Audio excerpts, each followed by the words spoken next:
బైబిల్లో చక్కని మాట ప్రభువారు మాట్లాడతారు. ఏమంటారు తెలుసా? ఆకాశము భూమి గతించును కానీ నా మాట ఏది కూడా గతించదు. నేను ధర్మశాస్త్రమును కొట్టివేయడానికి రాలేదు కానీ ఆ ధర్మశాస్త్రాన్ని నెరవేర్చడానికి నేను వచ్చాను. అంటే అర్థం ఏంటి? దేవుడు ఏది కొట్టివేయడండి. ఎవరిని హీనంగా చూసే దేవుడు కాదు, ఎవరిని వెక్కిరించే దేవుడు కాదు, ఎవరిని తృణీకరించే దేవుడు కాదు. ఈ సత్యం నీకు తెలియాలి. ఇదే విశ్వాసం. ఎవరిని దూషించే దేవుడు కాదు, ఎవరిని త్రోసివేసే దేవుడు కాదు. నా యొద్దకు వచ్చే వారిని నేను త్రోసివేసేవాడిని కాదంటున్నాడు ఆయన. ప్రయాసపడి భారం మోస్తున్నటువంటి జనులారా, సమస్త జనులారా నా యొద్దకు రండి, నేను మీకు విశ్రాంతిని కలగజేస్తాను. ఇది విశ్వాసం. ఆయన ప్రకటిస్తున్నటువంటి మాటను మనం అంగీకరించడమే విశ్వాసం. దేవుడు ఏదైతే చెప్తున్నాడో దాన్ని నువ్వు అంగీకరించాలంతే. నువ్వు ఇది చెప్తాను, అది చెప్పాడు, నేను స్వస్థపరుస్తానన్నాడు.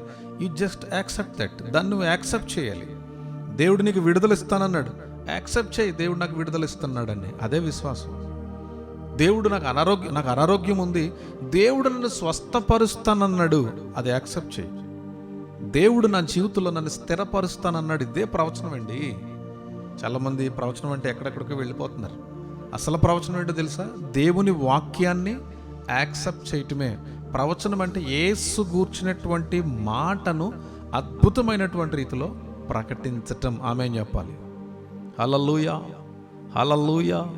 మేము ఉదయకాల సమయంలో మేము ఈ వాక్యానికి ముందు, ఈ యొక్క ఆరాధన ప్రారంభించక ముందు నేను నా వైఫ్ మాట్లాడుకున్నాం. ఏమని మాట్లాడుకున్నాం తెలుసా?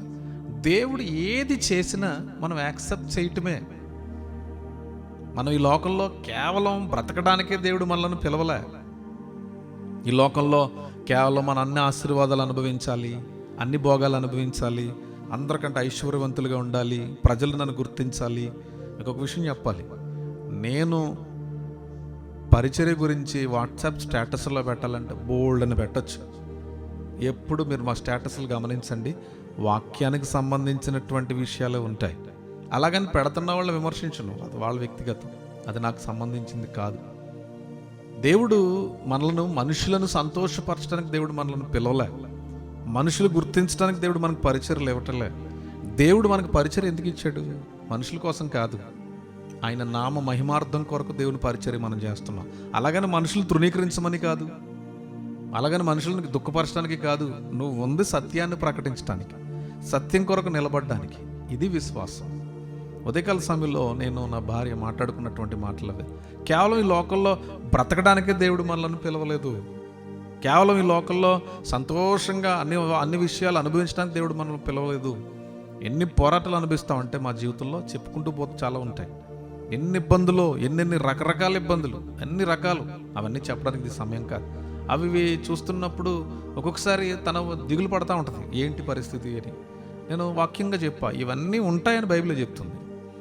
వ్యతిరేకింపబడతాం, వెక్కిరింపబడతాం, దూషింపబడతాం, అవమానింపబడతాం, ఏడవబడతాం, కొట్టబడతాం, అవసరమైతే చంపబడతాం కూడా. బైబిలే చెప్తుంది అన్నమాట. మనం అన్నిటికీ సిద్ధపడి ఉన్నాం. నేనైతే అన్నిటికీ సిద్ధపడి ఉన్నా. నువ్వేమీ నిరుత్సాహపడవలసినటువంటి పని ఏమీ లేదు. పిలిచినవాడు ఎవరండి? పిలిచినవాడు నమ్మదగినటువంటి వాడు. ఆమేన్ చెప్పాలి. నన్ను సేవకు పిలిచినటువంటి వాడు నమ్మదగినటువంటి వాడు. ఇంతకాలం నేను ఎప్పుడు అది చెప్తా, ఈ 16 సంవత్సరాల పరిచర్యను వెనక్కి చూసుకుంటే నేను ఎంత దీవింపబడ్డానో అనిపిస్తుందండి. నిజంగా నేను ఎంత ఆశీర్వదింపబడ్డానో, దేవుడు నన్ను ఎంత ఆశీర్వదించాడో. ఈ 16 సంవత్సరాల్లో ఎన్ని జరగాల అవరోధాలు అన్నీ జరిగిపోయాయి. ఎన్ని అవమానాలు ఎదుర్కోవాలో అన్ని అవమానాలు ఎదుర్కొన్నా. ఎన్ని వెన్నుపోట్లు నేను ఎదుర్కోవాలో అన్నీ ఎదుర్కొన్నా. ఎవరిని నిందించట్లేదు, జస్ట్ సాక్ష్యంగా చెప్తున్నా. ఎంతమంది సేవకులను చూడాలి, అంతమంది సేవకుల్ని చాలా దగ్గరుండి చూశాను నేను. వాళ్ళందరూ దీవింపబడును గాక. అలాగే ఏ సేవకుని నేను తప్పుపట్టను. కానీ నాకు సత్యం అర్థమైంది, వాక్యం ఏంటో అర్థమవుతుంది, విశ్వాసం ఏంటో అర్థమవుతుంది. నన్ను నడిపించిన వాడు నమ్మదగిన వాడు. ఆమేన్ చెప్పాలి. కాబట్టి నా జీవితంలో నన్ను ఎవరు విమర్శించినా, నన్ను ఎవరు అవమానించినా, నన్ను ఘనపరిచినా, అన్నా మీరు సూపర్ వాక్యం చెప్తారన్నా, లేకపోతే నువ్వు ఇంకా నేర్చుకోవాలి అసలు ఇలాగన్నా అలాగే నన్ను ఏలెత్తి చూపించినా, నేను రెండింటికి పెద్దగా స్పందించను. నా ముందు ఎవరైనా సరే ఎక్కువగా నన్ను పొగిడినా, లేకపోతే నన్ను విమర్శించిన, నన్ను దూషించిన, నా గురించి పక్కకెళ్ళి అల్లరితో కూడినటువంటి మాటలు మాట్లాడినా వాటికి స్పందించే అంత పరిస్థితి నాకు లేదు. నేను ఎంత బలవంతుడినో ఎంత బలహీనుడినో నాకంటే ఎక్కువగా, బాగా వినాలి, నేను ఎంత బలవంతుడినో ఎంత బలహీనుడినో నాకంటే ఎక్కువగా నన్ను సృష్టించినటువంటి దేవునికి తెలుసు. హల్లెలూయా. నేను బలహీనుడిని కాబట్టే ఆయన బలం నాకు ఇచ్చాడు. ఆమెన్. అది నా విశ్వాసం.